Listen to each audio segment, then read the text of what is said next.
లంచం లంచం లంచం రాజకీయ నాయకులు అడ్డదిడ్డంగా తింటున్నప్పుడు మేమెందుకు తినకూడదన్నటువంటి ప్రభుత్వ ఉద్యోగి యొక్క ఆలోచన.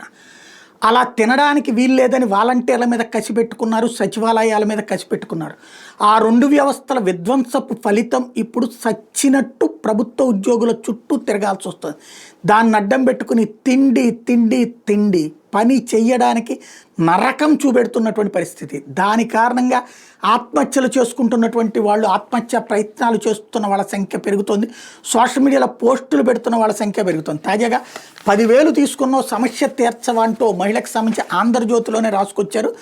నా భూమిని ఆన్లైన్ చేస్తానని 10,000 తీసుకున్నావు, మీ వీఆర్ఓ 1,00,000 తినేశారు, పైగా కోరిక తీర్చమంటూ శారీరక మానసికంగా వేధిస్తున్నది ఇది ఎంఆర్ఓ కార్యాలయమైనా లేక అంటూ పచ్చి బూతులు తిడుతూ బాధితురాలు మంగళవారం కర్నూలు జిల్లా కోడుమూరు తహసీల్దార్ కార్యాలయంలో ఆత్మహత్యాయత్నం చేసుకుంది. చాకలి హైమావతి అనే వివాహిత కోడుమూరులో నివసిస్తుంటే ఆమె తండ్రికి పేలకుర్తి గ్రామంలో 9 ఎకరాల భూమి ఉంది.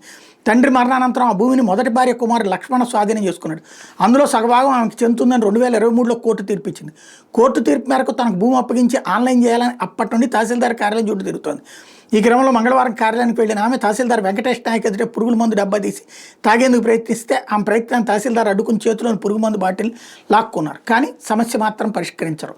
లంచం లంచం లంచం లంచాలతో చచ్చిపోతున్నారు జనం.